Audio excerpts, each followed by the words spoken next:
Pasang doa.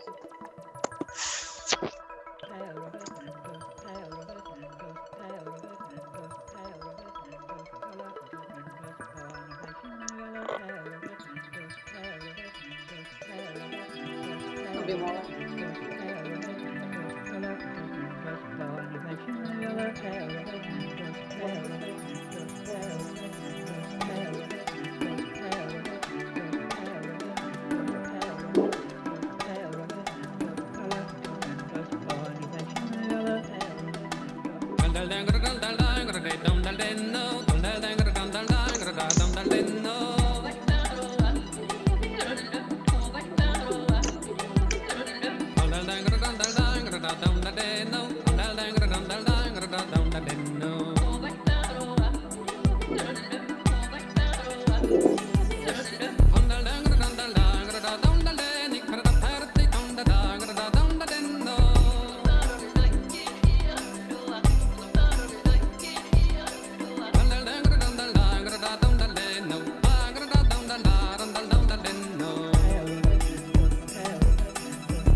Victoria Marati anti bermain.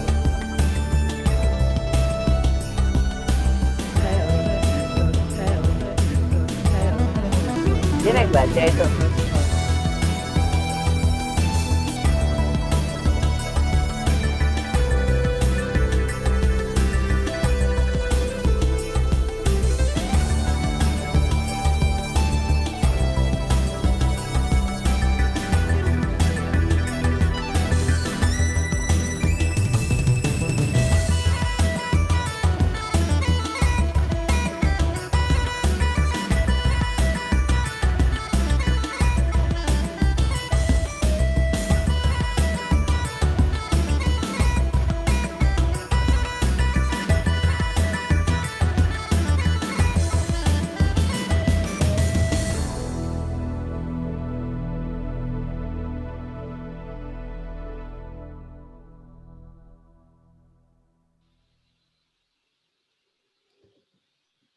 Baik, sekarang mari kita dengarkan kisah Nabi Nuh ini dari Pak Seto.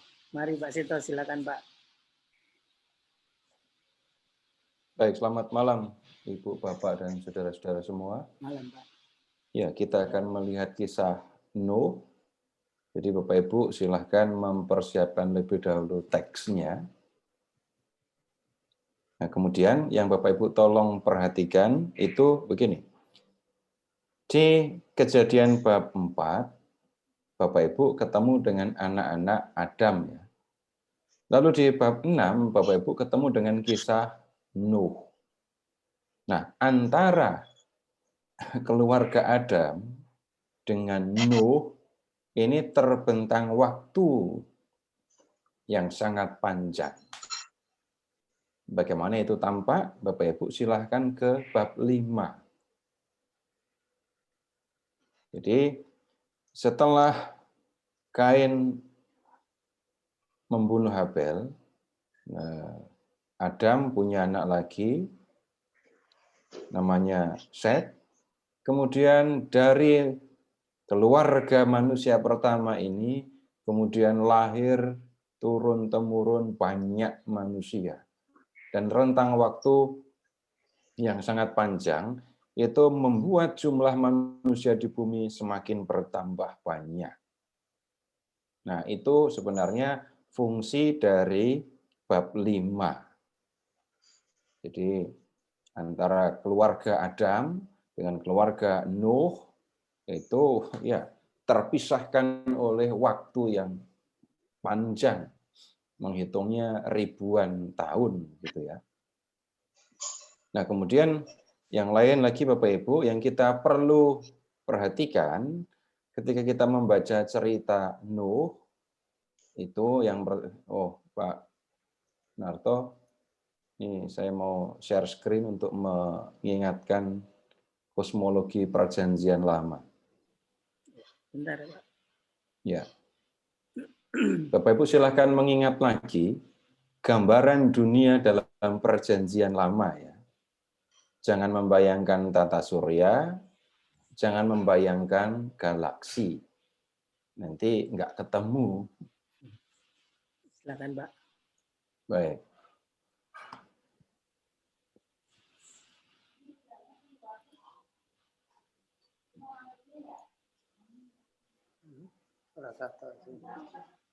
Oh, bukan yang ini, sebentar.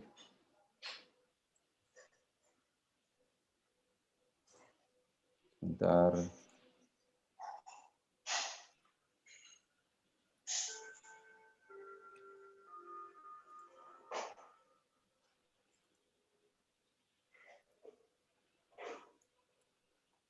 Jadi ingat lagi gambar ini ya. Ini bumi ada di tengah lautan, lalu bumi ini dilingkupi oleh cakrawala, langit, kemudian di atas langit itu ada air yang pada waktu penciptaan sudah dipisahkan oleh Allah.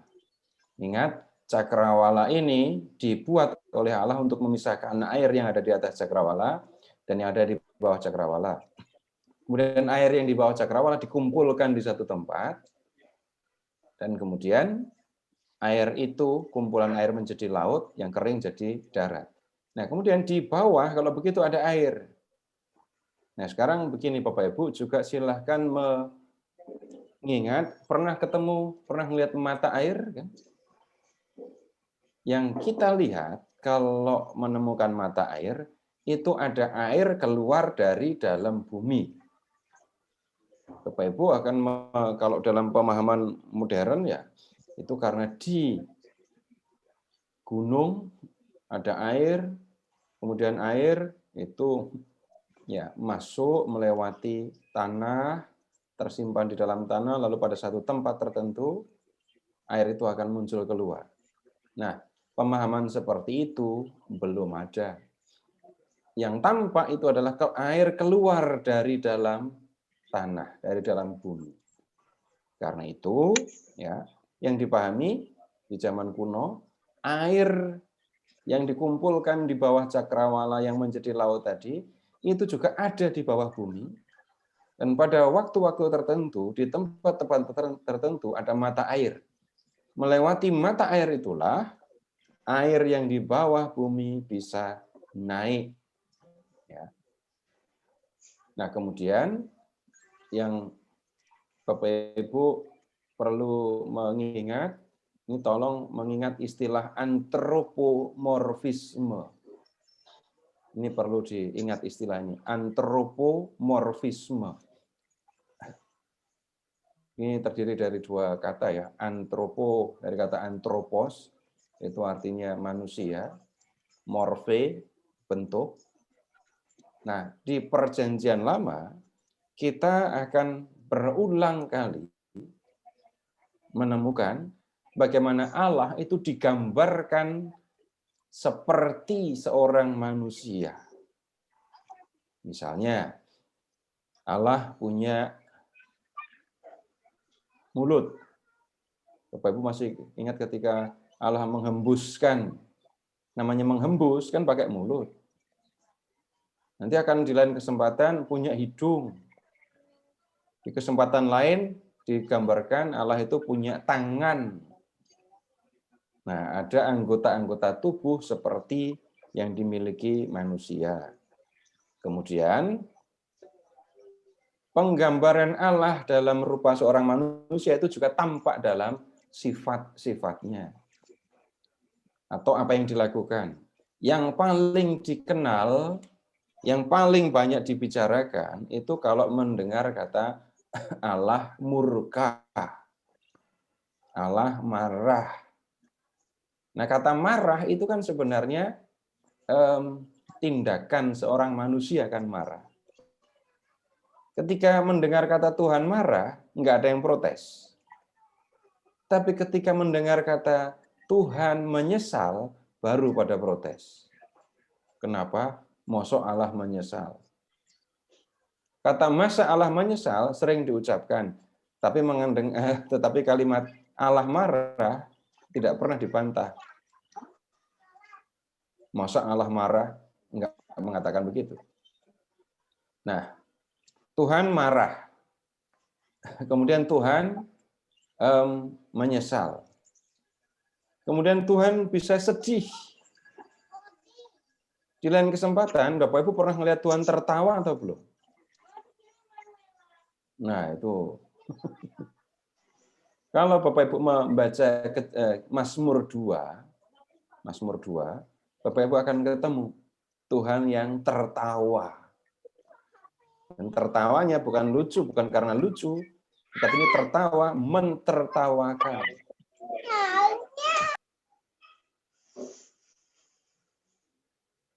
Ya. Jadi menggambarkan Allah dalam rupa seorang manusia dengan sifat-sifat manusia, itu yang disebut antropomorfisme. Ini tidak sama dengan membuat patung, mewujudkan Allah dalam rupa patung. Nah, kalau mewujudkan Allah dalam rupa patung, entah dalam wujud manusia atau binatang, ini sudah jelas dilarang. Tetapi kalau menggambarkan dengan kata, dengan sifat seperti yang sudah kita lihat, tidak ada larangan, dan Perjanjian Lama, Bapak Ibu, penuh dengan gambaran-gambaran antropomorfis ini. Nah, sekarang dengan bekal dua hal ini tadi, Bapak Ibu, sekarang kita akan membaca kisah Nuh. Ya, yang satu lagi yang tetap harus dipegang, Bapak Ibu, kita akan menemukan di dalam kisah ini ya hal-hal yang berkaitan dengan soal mitologis. Ya. Sekali lagi, kalau mendengar kata mitos, mitologis, jangan berpikir mitos itu sama dengan bohong. Nggak ada urusan dengan itu malahan. Kemudian, ingat juga pemahaman tentang hal-hal yang sifatnya kuno. Tolong diingat lagi. Bab 6 ayat 1. Ketika manusia itu mulai bertambah banyak jumlahnya di muka bumi, dan bagi mereka lahir anak-anak perempuan, ya, maka anak-anak Allah melihat bahwa perempuan-perempuan manusia itu cantik-cantik Lalu mereka mengambil istri dari antara perempuan-perempuan itu, siapa saja yang disukai mereka. Ini kalimat ini sudah mengandung banyak kesulitan ya. Ini baru satu kalimat, 2 ayat. Tetapi kalau kita tidak waspada, kita ketemu banyak kesulitan loh ya. Anak-anak Allah ini siapa? Kemudian mengambil istri dari antara perempuan manusia. Ya. Ini juga sudah menjadi pertanyaan. Tapi ya, tunggu dulu. Ayat 3. Berfirmanlah Tuhan, rohku tidak akan selama-lamanya tinggal dalam manusia, karena manusia itu adalah daging, tetapi umurnya akan 120 tahun saja. Pada waktu itu, orang-orang raksasa ada di bumi. Dan juga pada waktu sesudahnya, ketika anak-anak Allah menghampiri anak-anak perempuan manusia dan perempuan-perempuan itu melahirkan anak-anak bagi mereka. Perhatikan, inilah orang-orang gagah perkasa zaman purbakala, orang-orang kenamaan.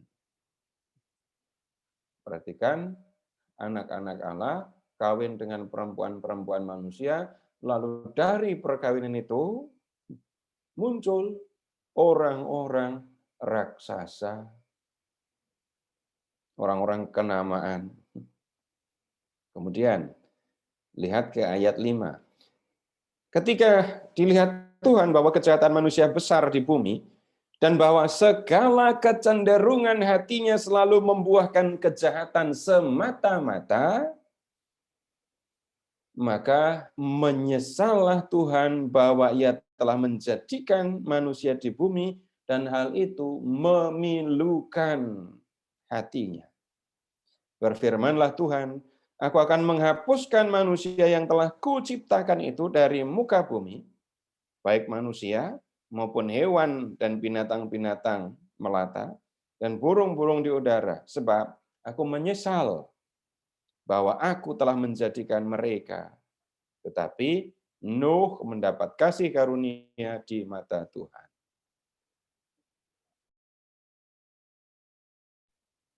Sekarang begini dulu, Bapak Ibu, saya pernah mengajak Bapak Ibu untuk melihat kisah-kisah di dalam Perjanjian Lama, khususnya bab 1 sampai bab 11 dari kitab Kejadian, itu disusun oleh para cendekiawan Israel, ya, dengan memanfaatkan macam-macam bahan. Ya. Ada unsur mitologis, ada. Ada unsur pengetahuan zaman kuno, iya, ada di situ juga. Jadi dengan bahan-bahan itu, para penulis kitab suci menyusun cerita ini. Nah, kemudian Bapak Ibu masih bisa melihat unsur mitologis di dalam cerita ini. Unsur mitologisnya apa? Perhatikan, Bapak Ibu kenal sama anak dewa yang memperistri perempuan manusia, lalu yang lahir dari situ adalah orang yang gagah perkasa. Itu enggak cuma di Timur Tengah. Bapak Ibu sebenarnya lebih kenal yang dari Yunani kan. Dewa Zeus, lalu punya istri perempuan manusia, lalu yang lahir dari perkawinan itu siapa? Ketemulah kita dengan Hercules. Tapi nggak usah jauh-jauh ke sana, rupanya pemahaman yang seperti itu merata ya. Bapak Ibu pernah ke Taman Mini kan? Kalau mau masuk Taman Mini lewat pintu utama, Bapak Ibu akan ketemu seorang anak dewa yang mamanya manusia. Namanya Anjani. Namanya Anjani. Ayahnya namanya siapa dia? Anaknya namanya Hanuman.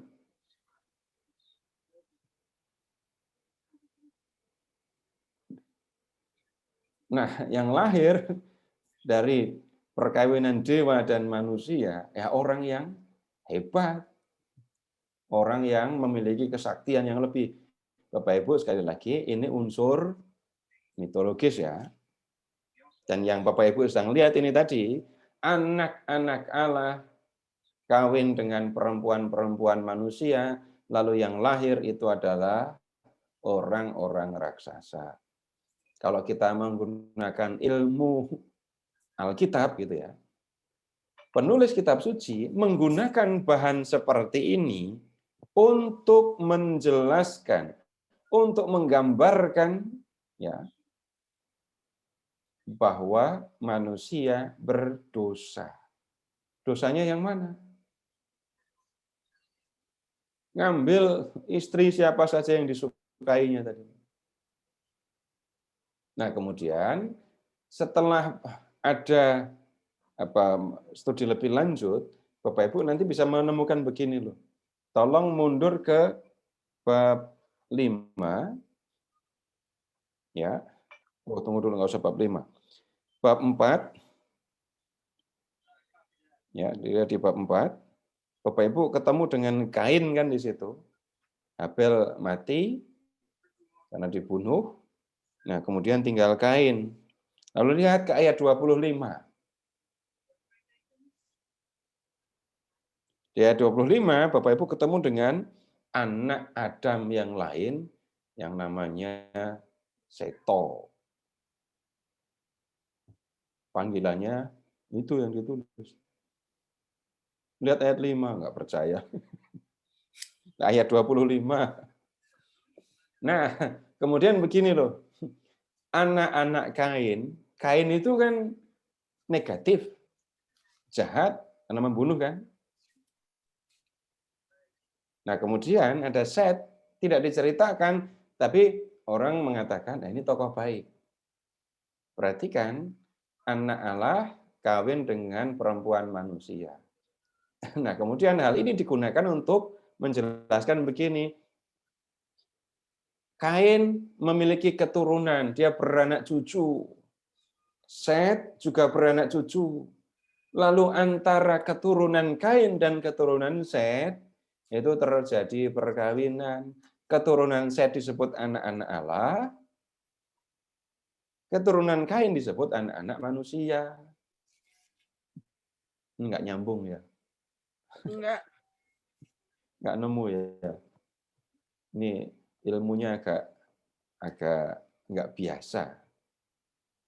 Jadi tadi kan ketemu model pemahaman yang pertama, saya menjelaskan dengan unsur mitologis, anak dewa, anak Allah, kawin dengan perempuan manusia kan, yang lahir kemudian anak-anak raksasa. Ya. Nah, kemudian ini diambil, dipakai untuk menjelaskan keadaan dosa manusia. Manusia berdosa. Ya. Dosanya yang mana? Mengambil siapa saja yang disukai. Nah, kemudian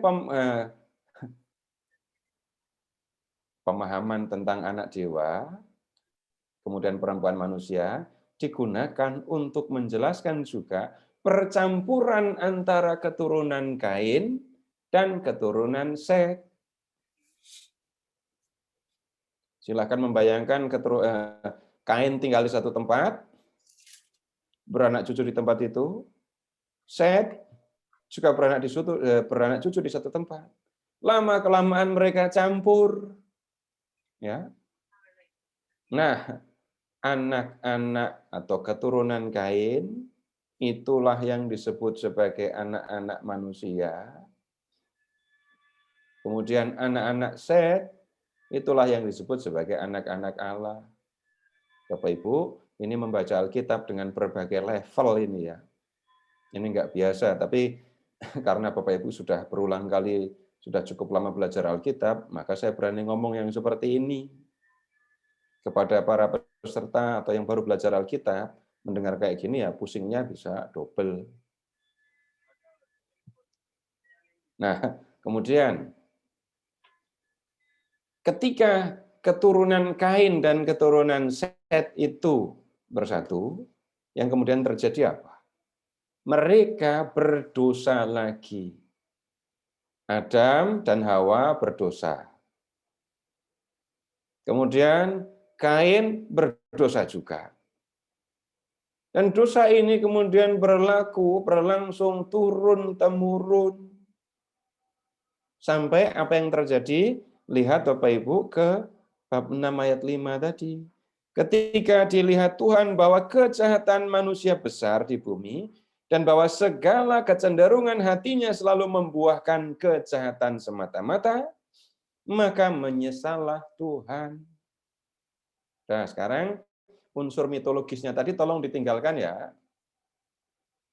Keturunan Kain diam di satu tempat, keturunan Set diam di satu tempat.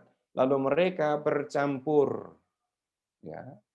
Tapi setelah mereka bercampur, mereka juga dikuasai oleh dosa seperti Kain dan seperti juga Adam. Bapak Ibu, ini orang Yahudi belum ngomong dosa asal loh ya. Yang ngomong dosa asal hanya orang Katolik. Nanti jangan dimasukkan ke sini dulu. Jadi keturunan keturunan Adam melalui Kain dan melalui Set itu pada kenyataannya mereka dikuasai oleh dosa dan segala kecenderungan hatinya membuahkan kejahatan semata. Lalu ketika Tuhan melihat bahwa ciptaannya seperti ini, lihat ayat 6. Tuhan menyesal karena sudah menjadikan manusia, dan kenyataan bahwa manusia itu berdosa, ya, itu membuat Tuhan sedih. Lihat kata memilukan hatinya. Kenyataan bahwa manusia dikuasai dosa itu membuat Tuhan sedih. Kelihatannya ini zaman kuno, tapi Bapak Ibu silahkan nanti bisa jadi bahan refleksi ya. Ketika Bapak Ibu mengucapkan doa tobat, Bapak Ibu ngaku kalau sudah menghina Tuhan kan? Bagaimana Bapak Ibu menghina Tuhan? Kita menghina Tuhan ketika kita berdosa. Tunggu dulu. Apakah Tuhan merasa terhina oleh dosa kita? Bapak Ibu masih menggunakan antropomorfisme kan? Baik, sebenarnya nanti ini Bapak Ibu pemahaman tentang dosa dalam diri manusia yang kita pahami sekarang itu banyak yang muncul dari Kejadian bab 1 sampai dengan bab 11 ini. Nah, lanjut dulu. Nah, karena Tuhan menyesal, ya, penyesalannya kemudian diwujudkan dengan lihat rencana Tuhan di ayat 7. Tuhan akan menghapuskan manusia yang sudah diciptakannya, manusia, binatang melata, burung di udara. Jadi silahkan membayangkan Tuhan itu seperti manusia yang membuat apa menyebutnya ya, ambil contoh barang-barang dari tanah liat gitu ya. Tuhan membuat barang-barang dari tanah liat, lalu ternyata ciptaannya, buatannya itu jelek, maka Tuhan menghancurkan.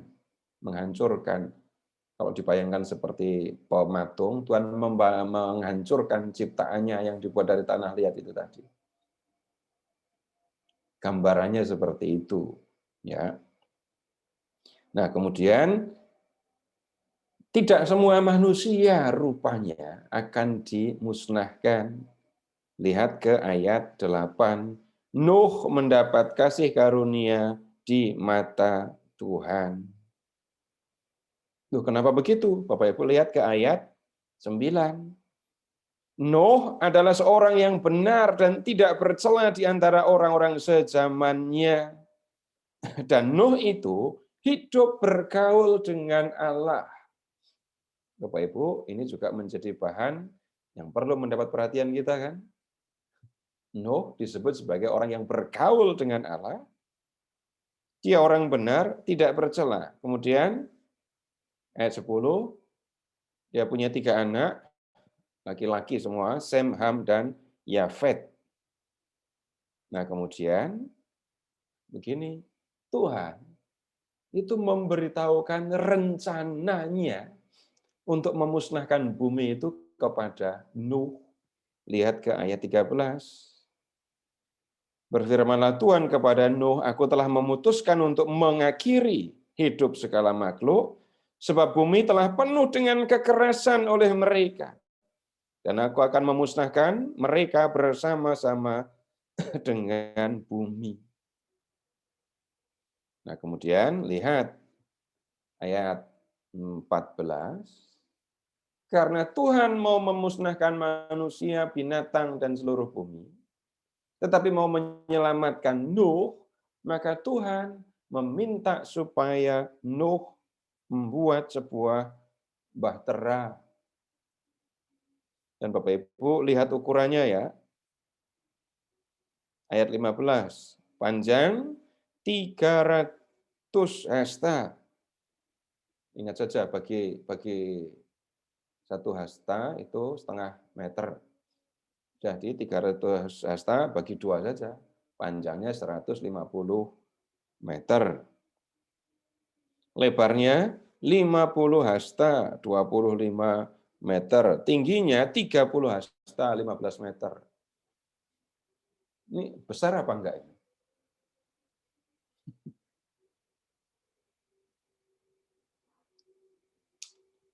Sekarang begini, Bapak Ibu, kalau dalam bahasa Indonesia, bahtera. Bahtera itu sinonim dengan kata apa? Ada yang tahu sinonimnya bahtera?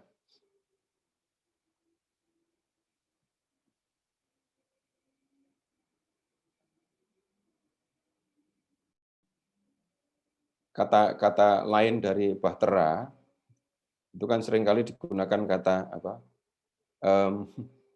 Kapal. Tapi nanti perhatikan dari kapal, lalu perahu sampai sampan, ya itu ada alat penggeraknya. Ya, ada alat penggeraknya dari layar.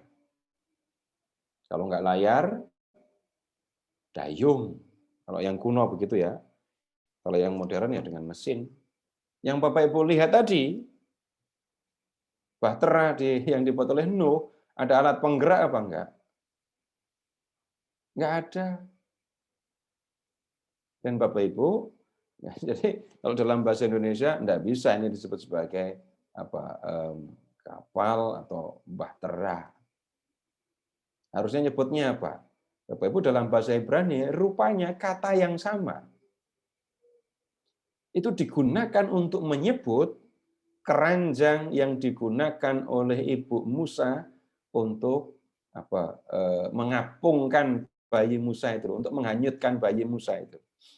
Kata yang dipakai itu adalah kata tebah, biasa saja tulisannya, T-E-B-A-H. Jadi kata itu digunakan untuk menyebut keranjang yang dibuat untuk menghanyutkan bayi Musa.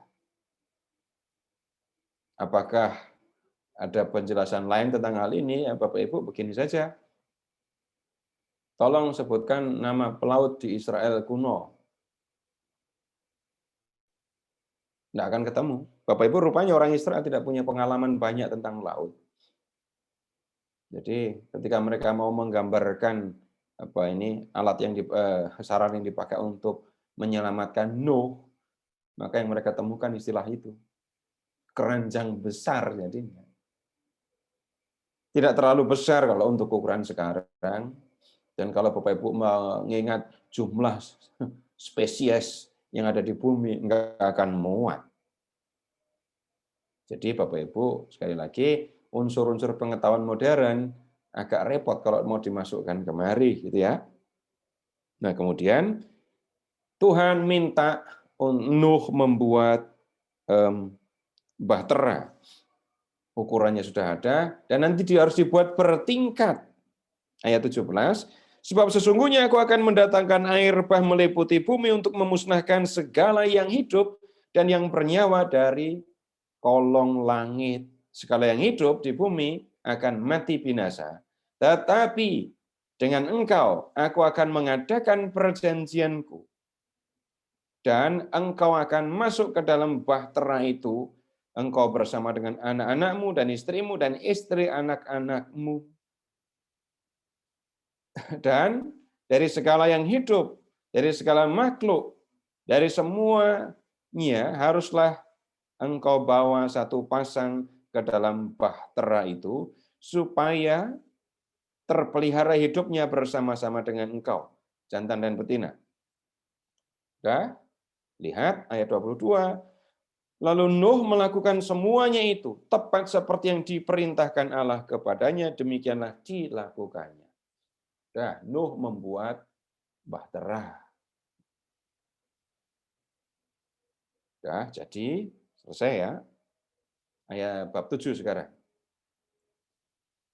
Tuhan minta supaya Nuh dan keluarganya masuk ke dalam bahtera. Lihat ke bab 7 ayat 1. Lalu berfirmanlah Tuhan kepada Nuh, masuklah ke dalam bahtera itu, engkau dan seisi rumahmu, sebab engkaulah yang kulihat benar di hadapanku di antara orang-orang zaman ini. Lalu binatang masuk, ya. Sesudah binatang masuk, nanti gitu ya. Ayat 4, sebab 7 hari lagi aku akan menurunkan hujan ke atas bumi. Ya, Nuh ikut saja ayat 5. Nuh melakukan segala yang diperintahkan Tuhan kepadanya. Waktu itu, lihat ayat 6, Nuh berumur 600 tahun. Nah, kemudian tepat seperti yang diperintahkan Tuhan kepada Nuh, ya, ayat 7, Nuh dan keluarganya masuk ke dalam bahtera, binatang-binatang yang haram dan yang tidak haram masuk ke dalam bahtera itu. Lihat sekarang ke ayat 10. Setelah 7 hari, datanglah air bah meliputi bumi. Ayat 11. Pada waktu umur Nuh 600 tahun, pada bulan yang kedua, pada hari yang ke-17 bulan itu, pada hari itulah, perhatikan Bapak Ibu, terbelah segala mata air samudera raya yang dahsyat. Perhatikan, mata air samudera raya terbelah. Kemudian terbukalah tingkap-tingkap di langit dan turunlah hujan lebat meliputi bumi 40 hari 40 malam lamanya. Bapak Ibu silahkan mengingat gambar tadi ya, yang kosmologi tadi. Bapak Ibu hanya bisa mengerti kalimat-kalimat ini kalau membacanya dalam latar belakang kosmologi perjanjian lama.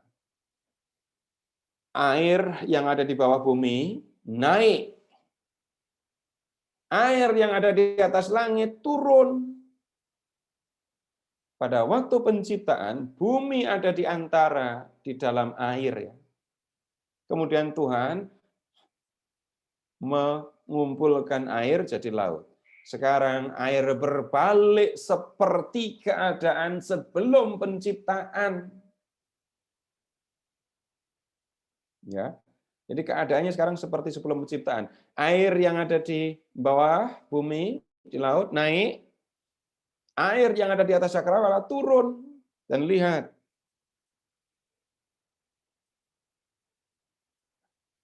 Ayat 17.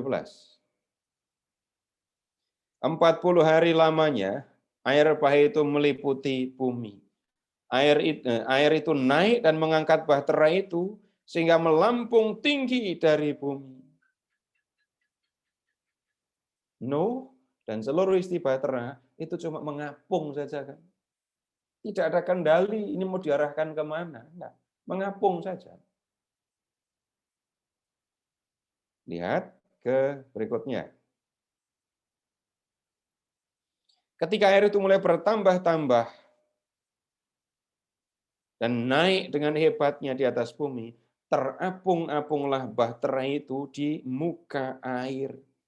Dan air itu sangat hebatnya bertambah-tambah meliputi bumi, dan ditutupinya lah segala gunung tinggi di seluruh kolong langit. Sampai 15 hasta di atasnya, bertambah-tambah air itu. Bapak Ibu kalau membaca begini, yang teringat gunung mana? Nanti yang diingat malah pegunungan Himalaya, yang tingginya berapa? Atau kalau enggak terlalu jauh ya ke Kartens di Papua. Enggak kebayangkan air setinggi itu. Bahkan dikatakan gunung-gunung yang tinggi tertutup oleh air. Airnya itu 7,5 meter di atasnya. Ini 15 hasta itu. Akibatnya apa? Lihat ke ayat 21. Lalu mati binasalah segala yang hidup, yang bergerak di bumi, burung, ternak, binatang liar, binatang merayap, serta semua manusia. Nah, binatang-binatang kayak gitu mati, yang enggak mati ya binatang air. Ya, ayat 23 sekarang. Demikianlah dihapuskan Allah segala yang ada, segala yang di muka bumi, baik manusia maupun hewan dan binatang melata, serta burung-burung di udara, sehingga semuanya itu dihapuskan dari atas bumi. Hanya Nuh yang tinggal hidup, dan semua yang bersama-sama dengan dia di dalam bahtera itu. Terus, dan berkuasalah air itu di atas bumi 150 hari lamanya.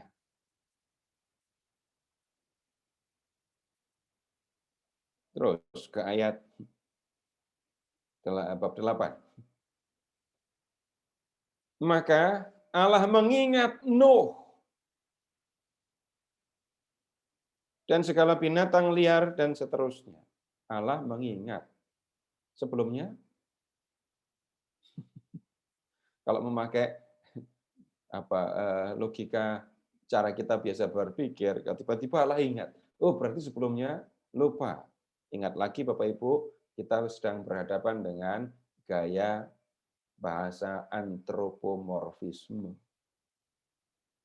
Tuhan melihat Nuh. Dan kemudian Tuhan mengambil tindakan. Apa tindakannya? Masih di ayat 1 ya. Allah membuat angin menghembus melalui bumi. Sehingga air itu turun, airnya jadi surut. Ayat 2. Ditutupnya lah mata-mata air samudra raya serta tingkap-tingkap di langit dan berhentilah hujan lebat dari langit. Jadi mata air ditutup, tingkap-tingkap di langit juga ditutup, hujan berhenti, mata air ya berhenti mengalirkan air. Berdemikianlah berkurang air itu sesudah 150 hari. Lama benar ini. Dalam bulan yang ke-7 dan seterusnya, terkandaslah bahtera itu pada pegunungan Ararat. Sudah Bapak Ibu, mengapung-apung tadi kan, air surut, kandas. Kandasnya di mana? Yang disebut Gunung Ararat. Lanjut. Sampai bulan yang ke-10 makin berkuranglah air. Dalam bulan yang ke-10, lihat, tampaklah puncak-puncak gunung. Sudah kandas kan ya ini bahtera Nuh tadi ya. Ayat 6. Sesudah lewat 40 hari, Nuh membuka tingkap yang dibuatnya pada bahtera itu. Kemudian dia melepaskan seekor burung gagak. Lalu burung gagak itu terbang, pulang pergi atau pergi pulang ini? Pulang pergi, dia keluar dari bahtera, balik lagi, keluar dari bahtera lagi, terbang, balik lagi. Begitu seterusnya sampai air menjadi kering. Tapi tunggu dulu, belum selesai. Kemudian dilepaskan seekor burung merpati untuk melihat apakah air itu telah berkurang dari muka bumi. Tetapi burung merpati itu tidak mendapat tumpuan kakinya dan pulanglah ia kembali mendapatkan Nuh. Ayat 10. Ia menunggu 7 hari lagi, kemudian dilepaskannya lah pula burung merpati itu. Terus ayat 11, menjelang senja, burung merpati itu kembali dan membawa sehelai daun zaitun. Wow, berarti sudah surut beneran ini airnya gitu ya. Ayat 12. Selanjutnya ditunggunya pula 7 hari lagi. Halo? Tunggu 7 hari lagi. Yes. Lagi. Burung merpati dilepaskan lagi, nggak pulang lagi. Nggak balik lagi ke Bahtera. Sudah dapat tempat di alam terbuka gitu ya. Lalu menjadi jelas sekarang bahwa bumi sudah kering, dan lihat, Nuh membuka tutup pintu Bahtera dan melihat-lihat ternyata muka bumi sudah mulai kering. Nah, lanjut, di ayat 15 dan 16, Tuhan meminta supaya Nuh keluar. Nah, ayat 18. Lalu keluarlah Nuh bersama-sama dengan anak-anaknya dan istrinya dan istri anak-anaknya. Segala binatang liar, binatang melata, burung, semua yang bergerak di bumi, masing-masing menurut jenisnya, keluarlah juga dari bahtera itu. Nah, keluar. Lalu ayat 20. Lalu Nuh mendirikan mezbah bagi Tuhan. Dari segala binatang yang tidak haram, dan dari segala burung yang tidak haram, diambilnyalah beberapa ekor. Lalu ia mempersembahkan kurban bakaran di atas mezbah itu. Ya, nah, keluar dari bahtera, Nuh mempersembahkan kurban. Dan Bapak Ibu lihat ke ayat 21, pemahaman yang kuno lagi. Ketika Tuhan mencium persembahan yang harum itu, persembahannya berupa apa ini tadi? Daging. Tuhan di mana? Tuhan ada di atas air yang ada di atas langit tadi kan. Bapak Ibu silahkan membayangkan kalau orang membakar kurban di atas mezbah. Ada asapnya kan? Asapnya naik. Naiknya kemana? Naik sampai ke hadapan Allah. Lalu Tuhan mencium harumnya daging bakar itu tadi. Dan Tuhan senang dan lihat, aku takkan mengutuk bumi ini lagi karena manusia, sekalipun yang ditimbulkan hatinya adalah jahat dari sejak kecilnya. Aku takkan membinasakan lagi segala yang hidup yang seperti yang telah ku lakukan. Selama bumi masih ada, takkan berhenti-henti musim menabur dan menuai, dingin dan panas, kemarau dan hujan, siang dan malam. Dan kemudian apa yang dikatakan oleh Tuhan itu, ya, kemudian diwujudkan dalam satu perjanjian. Bapak Ibu, ini janji ya, lebih tepatnya sebenarnya janji. Allah berjanji, begitu maksudnya. Lihat sekarang ke ayat 11. Bab 9 ayat 11, lompat jauh. Maka kuadakan perjanjianku dengan kamu bahwa sejak ini tidak ada yang hidup yang akan dilenyapkan oleh air bah lagi. Dan tidak akan ada lagi air bah untuk memusnahkan bumi. Ini janji Tuhan. Supaya janji ini tidak terlupakan, ayat 12, Tuhan kemudian memberikan tanda. Bapak Ibu, ini kalimatnya harus diamati baik-baik ya. Ayat 12. Inilah tanda perjanjian yang kuadakan antara aku dan kamu serta segala makhluk yang hidup. Ayat 13. Busurku kutaruh di awan. Supaya itu menjadi tanda perjanjian antara aku dan bumi. Ayat 14 ya. Apabila kemudian kudatangkan awan di atas bumi, dan busur itu tampak di awan, maka aku akan mengingat perjanjianku yang telah kuadakan di antara aku dan kamu dan seterusnya. Ayat 16 lagi. Jika melihatnya, jika busur itu telah ada di awan, maka aku akan melihatnya, sehingga aku mengingat perjanjianku yang kekal antara Allah dan segala yang hidup. Nah, ini setelah Nuh keluar dari bahtera, Allah mengadakan perjanjian ini. Nah, kemudian begini Bapak Ibu, ada lain lagi yang kita perlu perhatikan. yang sedang Bapak Ibu lihat ketika membaca cerita Nuh, itu kita seperti melihat penciptaan ulang. Bumi yang lama, dunia yang lama seolah-olah dibersihkan.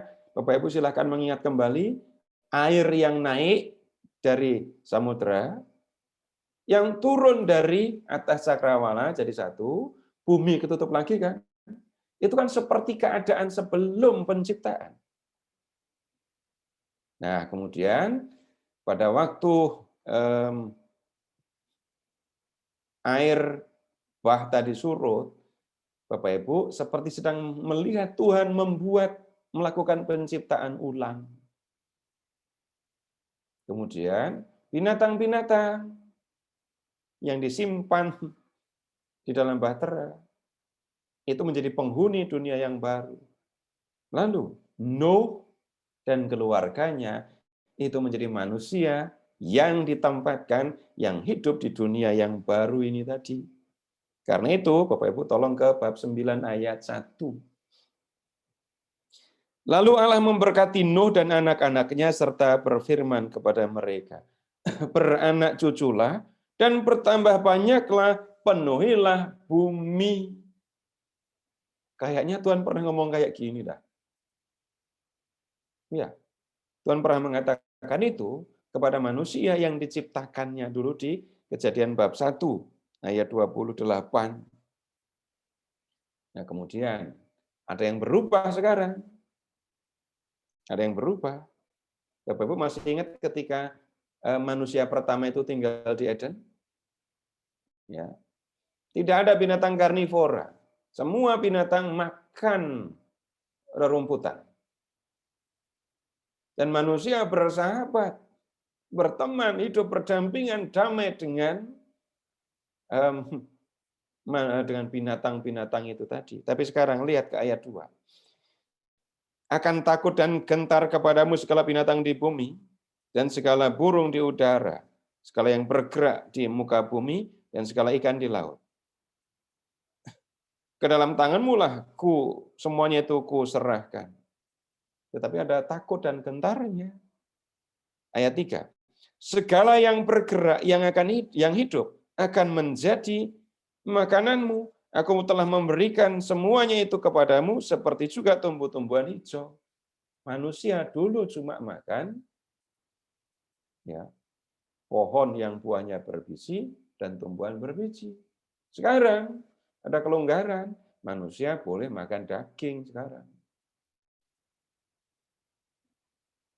Ini situasi Bapak Ibu setelah dalam tanda kutip Allah menciptakan kembali gitu ya.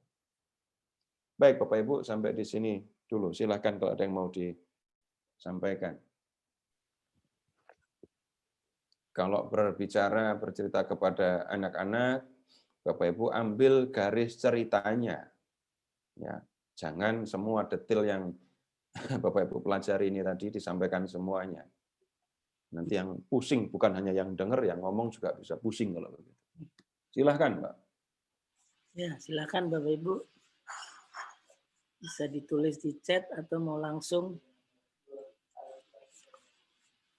yang mau bertanya.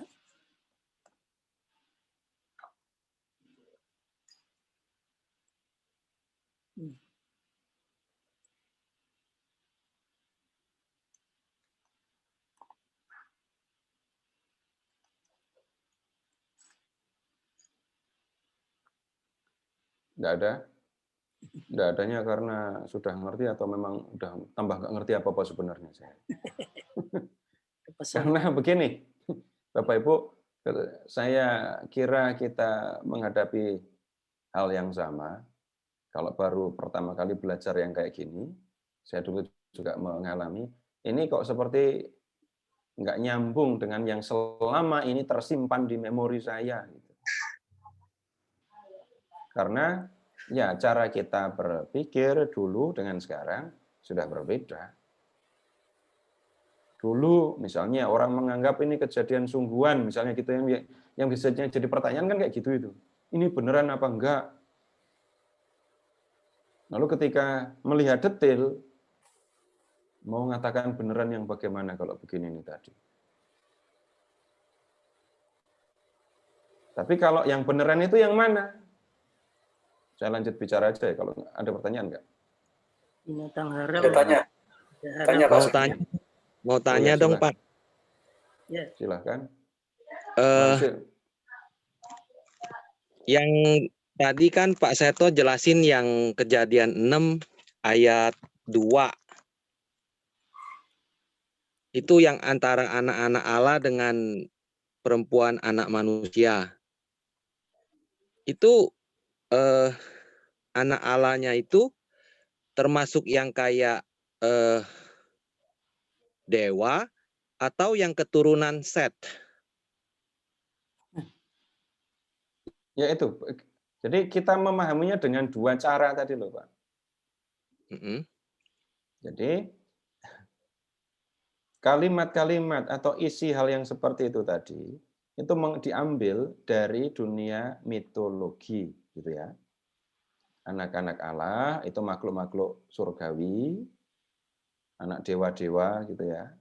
Perempuannya itu manusia.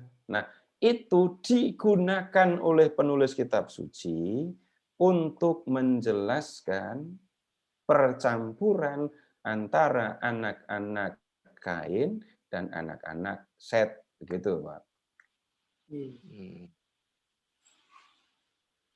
Jadi sekali lagi, kalau Bapak Ibu mau bercerita, benar-benar hanya mau bercerita, yang kayak gini nggak usah diomongkan. Bapak Ibu cukup bercerita, Set punya keturunan, Kain punya keturunan, lalu mereka campur, kumpul lagi.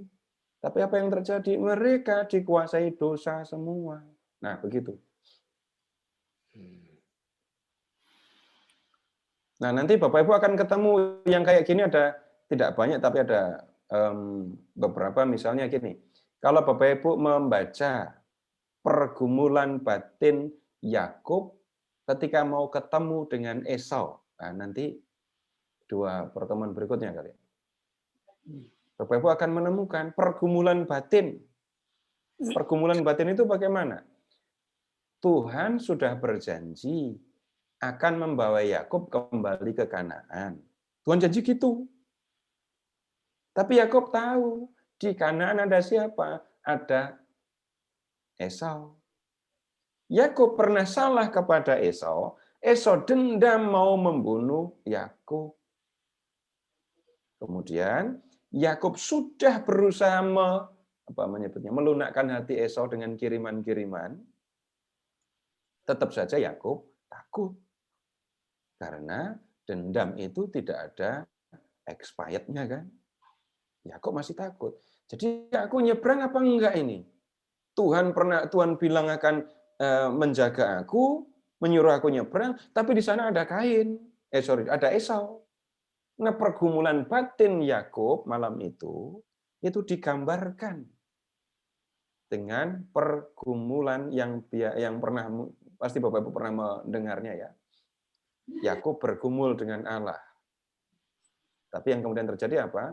Yakub bisa memegangi Allah, tapi kemudian Allah bilang, lepaskan aku, fajar sudah menyingsing.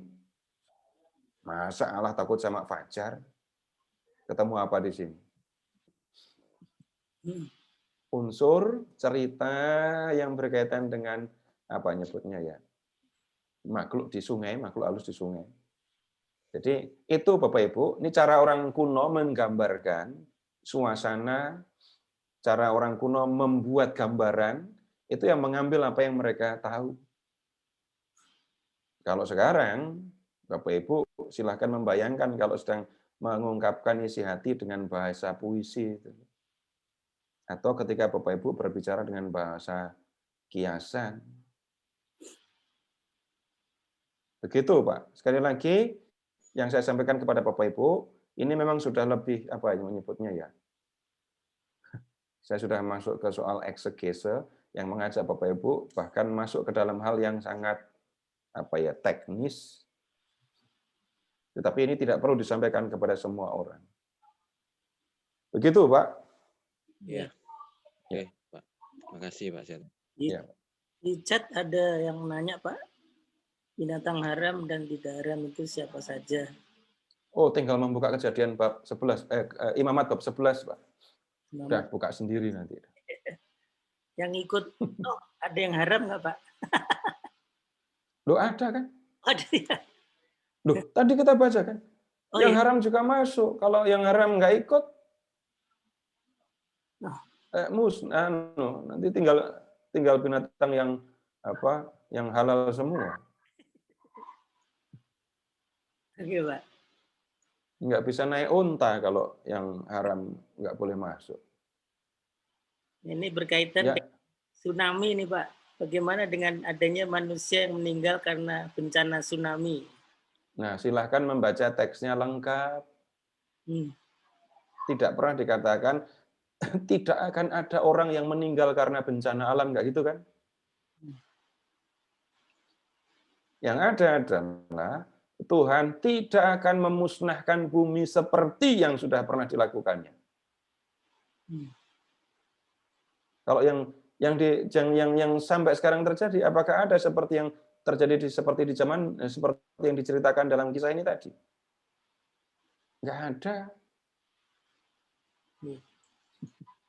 Kalau jangankan ini tsunami, lihat aja bencana yang macam-macam sepanjang zaman. Mana yang membawa kemusnahan benar-benar bagi seluruh bumi. Tapi nanti Bapak Ibu silahkan mengamati, silahkan melihat. Kejahatan manusia bisa ikut menghancurkan alam.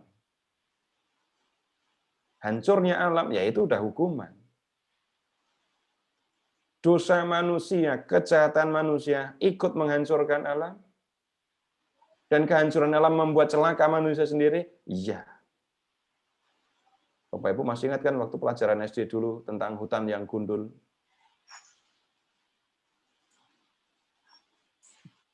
Itu untuk sekedar contoh. Nanti yang lain lagi. Berapa banyak ekosistem hancur gara-gara tambang. Hutan hancur, tambang atau tanah juga hancur. Sungai tercemar, laut tercemar. Yang repot, yang celaka siapa? Bahkan yang bisa menanggung konsekuensi yang besar, ya juga manusia sendiri. Dan Bapak Ibu, dalam cerita ini tadi, manusia dilihat sebagai satu keseluruhan ya. Jadi belum ketemu, manusia bertanggung jawab atas tindakannya sendiri-sendiri, itu belum ketemu. Pemahaman yang bisa dikatakan jauh lebih maju itu. Gitu, Pak. Satu lagi, Pak, dari kalau melihat banyak mitologi yang terkandung di Taurat, apakah itu disebut bahwa kitab suci adalah fiksi? Begini, saya Bapak Ibu bertanya bukan karena Bapak Ibu minta maaf ya, berpikir, tapi jangan-jangan karena pernah mendengar orang ngomong kayak gitu. Kemudian yang ngomong kayak gitu, itu maksudnya apa? Kita juga nggak pernah tahu kan orang itu ngomong kayak gitu maksudnya apa. Berikutnya lagi, dia membaca kitab suci apa enggak? Bapak Ibu tahu? Enggak tahu juga. Kalau membacanya bagaimana Bapak Ibu tahu? Enggak tahu juga. Omongan yang seperti itu tidak bisa dipertanggungjawabkan. Kemudian kata fiksi, ya, kata fiksi. Fiksi itu artinya apa?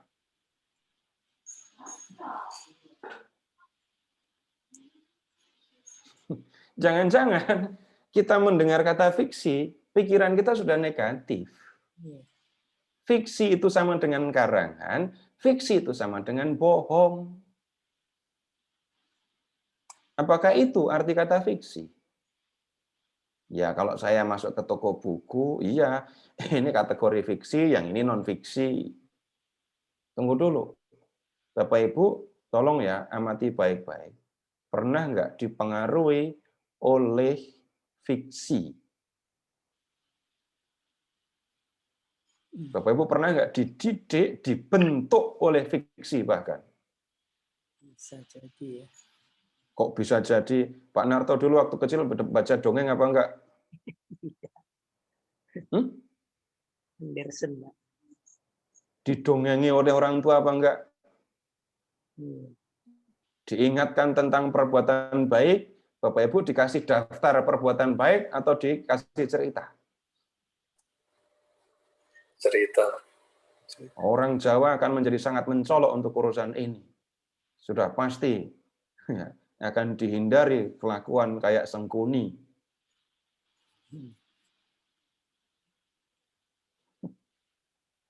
Nah, kemudian dalam banyak hal kita dipengaruhi oleh cerita-cerita. Fiksi, sekali lagi pemahaman tentang fiksi yang harus diperhatikan. Kalau fiksi dipahami sebagai karangan dan sama dengan bohong, nah itu tadi saya sudah sampaikan, macam-macam hal yang berkaitan dengan hal itu. Yang berikutnya, sekarang, kalau mendengar cerita, Bapak Ibu sebut aja Sengkuni tadi ya, itu alamannya di mana? Enggak ketemu kan? Tapi cari di dalam kehidupan orang-orang yang mencari keuntungan dari kesalahan orang lain, yang memprovokasi orang supaya bisa berkelahi dengan yang lain, lalu ngambil keuntungan dari situ. Itu ada beneran apa enggak? Jelas benar-benar ada dalam kehidupan manusia. Untuk mengatakan itu, ya, cara orang sekarang dengan cara orang dulu beda. Kalau cara orang sekarang, Bapak Ibu senang nggak baca buku psikologi? Minta maaf ya, saya tidak meremehkan. Bapak Ibu disuruh milih buku psikologi atau buku cerita. Yang mana yang akan diambil duluan? Cerita. Yang akan membuat Bapak Ibu lebih tahan membaca yang mana? Yang cerita atau yang buku psikologi? Udah, jawab jujur. Jujur begitu kan? Iya. Cerita itu digunakan untuk menyampaikan kebenaran tentang manusia dengan cara yang jauh lebih kuat. Kenapa? Karena cerita bicara bukan hanya kepada pikiran, tetapi juga kepada hati.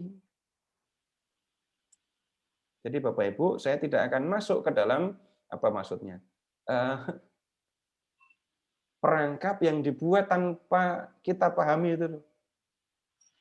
Kitab suci itu fiksi sama dengan bohong, berarti kitab suci itu bohong. Enggak, saya tidak akan masuk ke dalam model pilihan yang seperti itu. Nah sekarang, kalau bicara tentang ngomong mitologi, saya ulang lagi ya, orang berpikir namanya mitos itu bohong. Tunggu dulu, saya sampaikan kembali supaya Bapak Ibu terus saja mengingat itu ya.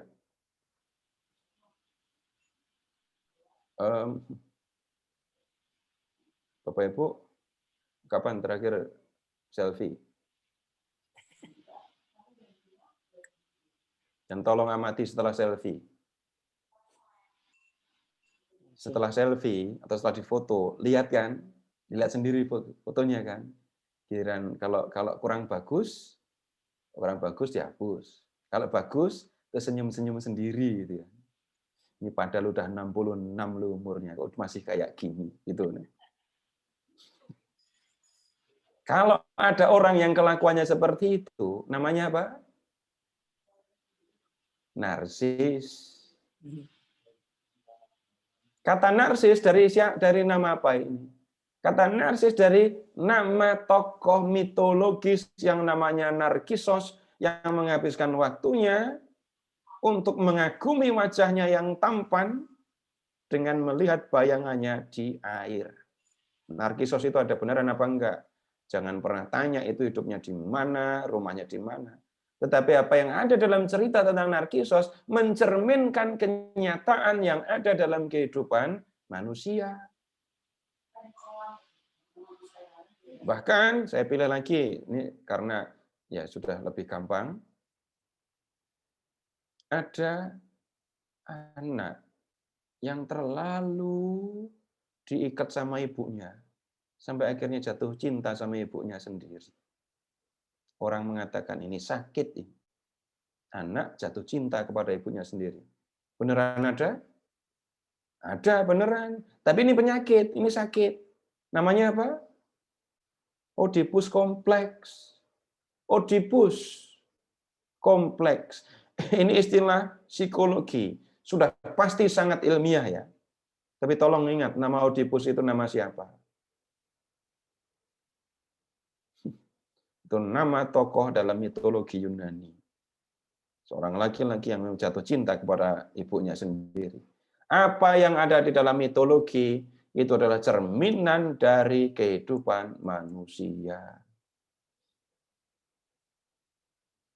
Apakah kemudian kita akan mengatakan, sekali lagi saya tidak akan masuk ya, dalam jebakan itu, ini fiksi atau enggak.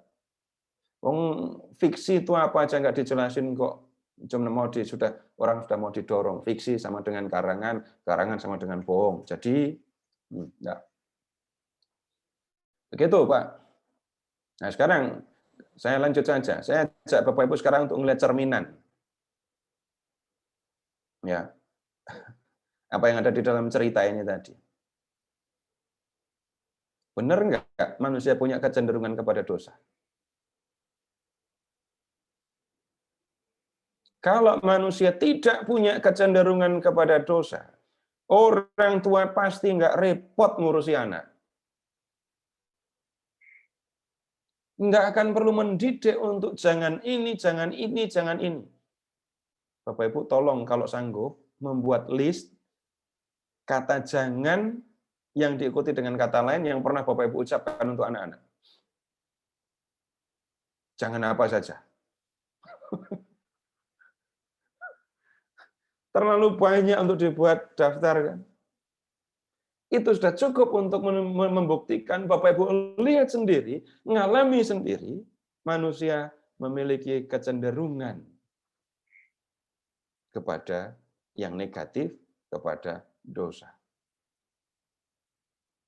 Bapak Ibu tidak perlu kan Bapak Ibu ngajari anak-anak supaya iri loh. Supaya sombong. Tidak perlu diajari. Bapak Ibu pernah nggak mengamati dalam perkembangan anak itu bisa mulai iri umur berapa? Ada iri yang bisa diungkapkan pakai kata, ada iri yang bisa tidak diungkapkan pakai kata-kata. Ada anak kecil yang sudah menolak punya adik. Ibunya hamil adiknya, perut ibunya dipukuli. Kenapa? Adanya adik ini nanti akan membuat aku tidak diperhatikan lagi.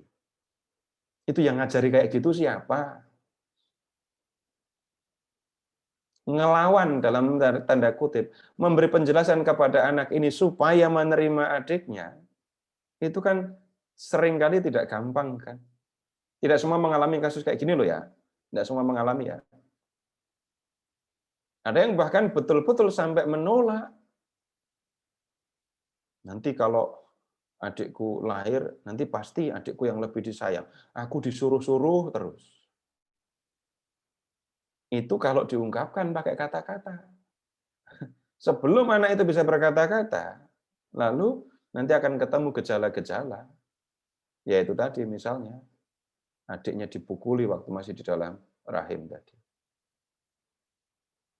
Nah, kemudian manusia punya kecenderungan itu. Nyata kan? Semua mengalami kan? Sampai kapan manusia punya kecenderungan kepada dosa? Ya sampai berhenti jadi manusia. Berikutnya lagi, Bapak, Ibu, sebagai orang yang percaya kepada Tuhan ya, dosa itu ada kaitan dengan Tuhan apa enggak?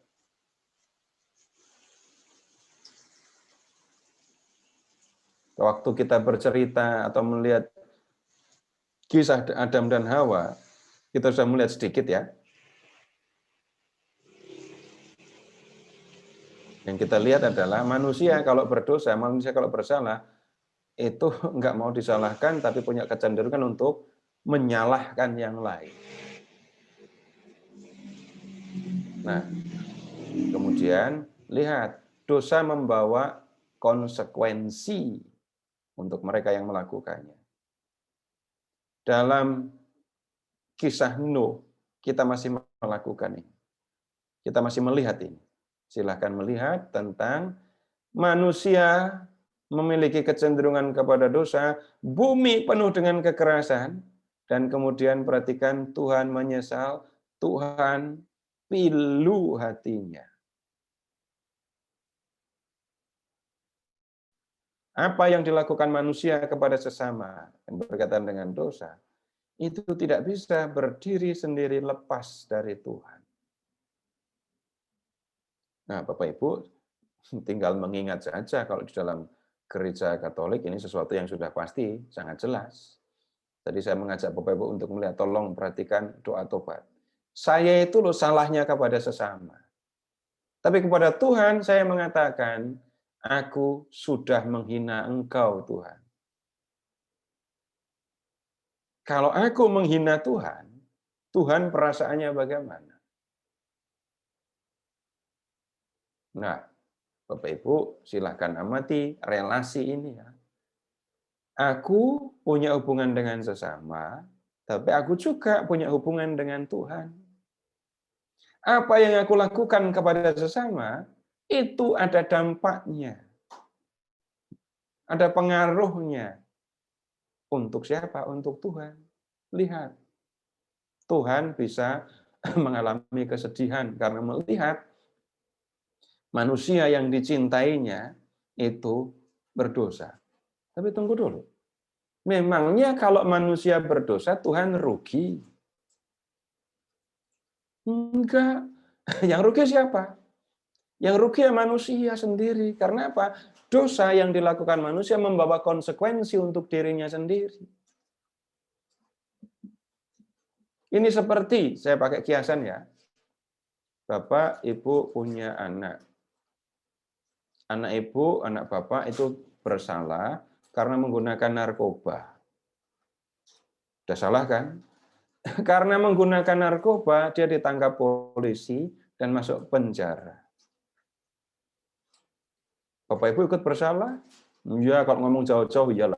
Tetapi yang dalam hal ini sebagai kiasan, yang salah anak itu, yang menanggung konsekuensi ya anak itu. Tapi kenapa kok Bapak Ibu sedih? Karena anak itu adalah anakku.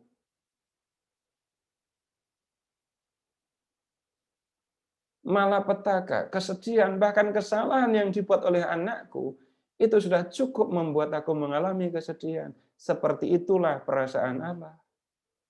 Ketika manusia berdosa, manusia harus menanggung konsekuensi atas dosa-dosanya. Dan ini sudah membuat Allah yang membuat manusia ada, yang menciptakan manusia itu, juga merasakan perasaan seorang ayah, seorang ibu, ketika Allah anaknya bersalah dan menanggung konsekuensi dari kesalahan itu. Nah, kemudian yang berikutnya kita melihat berkaitan dengan malapetaka. Katanya Tuhan sudah berjanji untuk tidak memusnahkan bumi dengan air bah. Ya, Tuhan tetap memegang itu kan. Sampai sekarang tidak ada pemusnahan itu. Atau jangan-jangan ini sedang terjadi pemusnahan itu. Enggak pakai laut, tapi pakai virus. Saya tidak berani mengatakan itu dan saya yakin itu bukan. Tapi begini, kalau kita membaca Alkitab, yang seringkali kita temukan cuma begini loh. Orang manusia berdosa, dan dosa membuahkan konsekuensi yang ditanggung oleh manusia. Adam, Hawa, manusia pertama dan istrinya berdosa. Konsekuensinya apa? Terpisah dari Allah, dari Eden. Terusir dari Eden. Kain membunuh Habel. Ada konsekuensinya? Iya, dia terusir. Dan kemudian, manusia di zaman Nuh berdosa, bersalah? Iya. Konsekuensinya pemusnahan. Nah, silahkan Bapak Ibu mengamati ada dosa pribadi, Tapi juga ada dosa-dosa yang sifatnya komunal, ya, dilakukan bersama-sama. Wah, Bapak Ibu sudah lama, cukup lama kita bicara atau sebagai satu gerakan tentang mengurangi penggunaan plastik gitu misalnya ya. Sudah dilakukan gerakan, pengaruhnya banyak kan? Pengaruhnya banyak sekali. Yang belanja lupa bawa kantong harus nanggung konsekuensi. Tetapi yang lebih lanjut begini. Sebelumnya, ketika tidak ada pelarangan pengurangan penggunaan plastik, ada konsekuensinya untuk alam, ada konsekuensinya untuk manusia, ada. Alam yang rusak, tercemar oleh plastik, entah sungai, entah laut, atau bahkan oleh pencemaran-pencemaran yang lain ya, membuat ya sumber-sumber kehidupan manusia, sumber-sumber makanan manusia juga terganggu. Itu kenapa waktu itu kok pada rame-rame bikin pakai plastik? Waktu Bapak Ibu masih kecil, penggunaan kantong plastik apakah seperti yang belum lama terjadi? Yang dulu tinggal di desa, makan gethuk itu bungkusnya apa? Daun. Sekarang, makan gethuk bungkusnya plastik.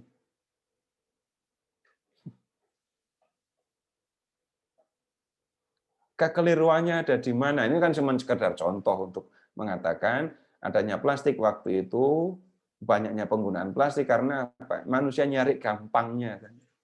Yang praktis, yang gampang.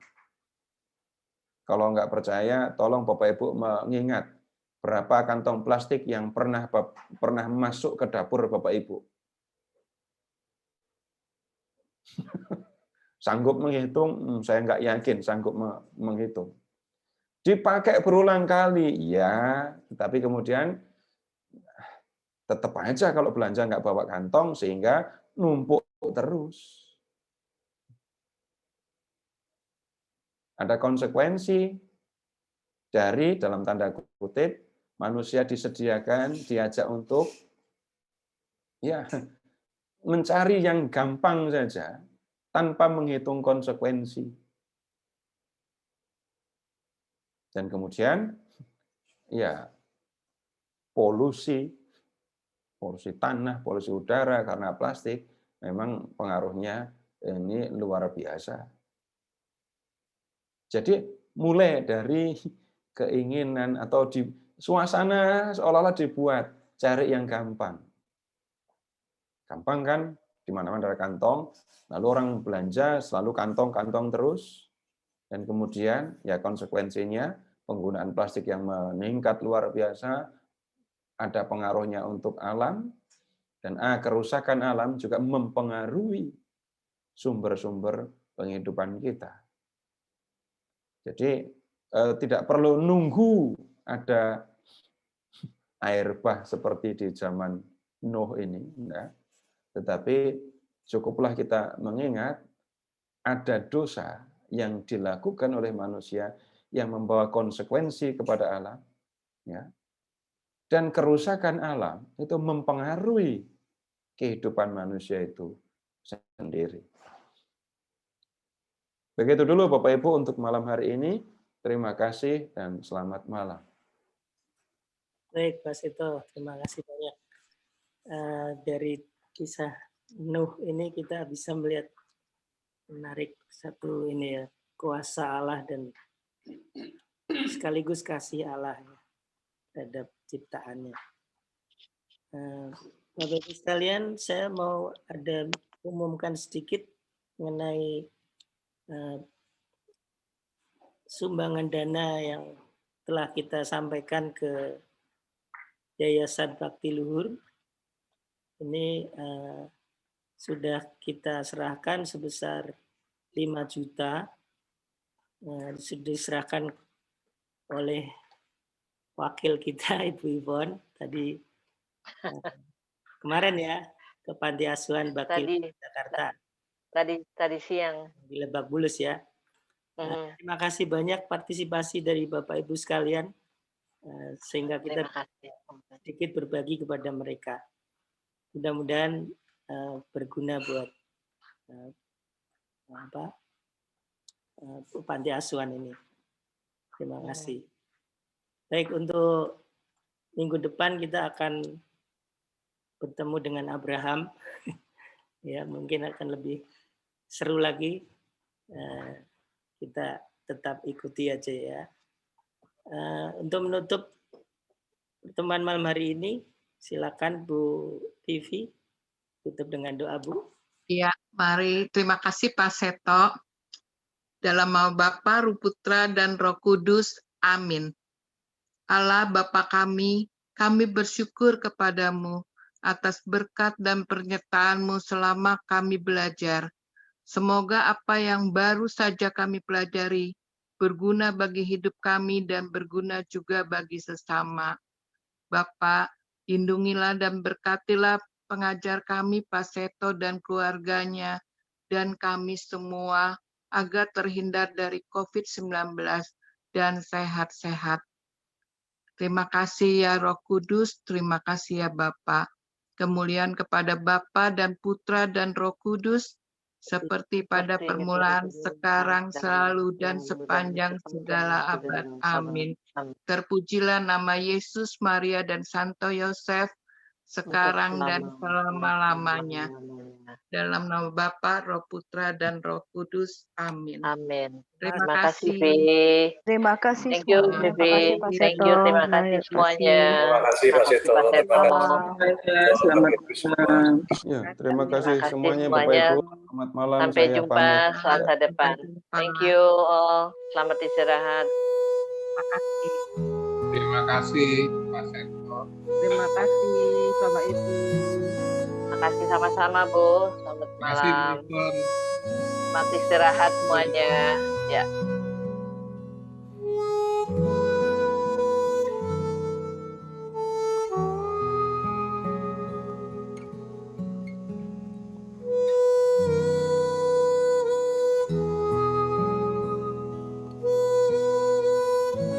Terima kasih Suster, sudah ikut nih Suster Karitas.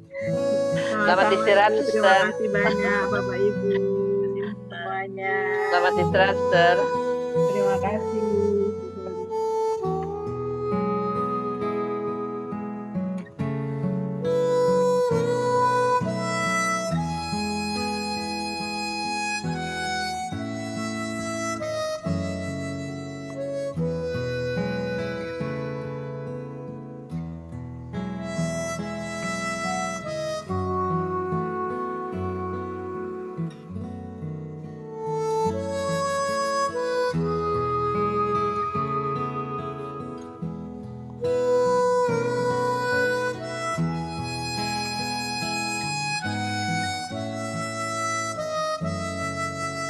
Thank you semuanya. Sampai jumpa.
Selamat malam. Selamat kerja.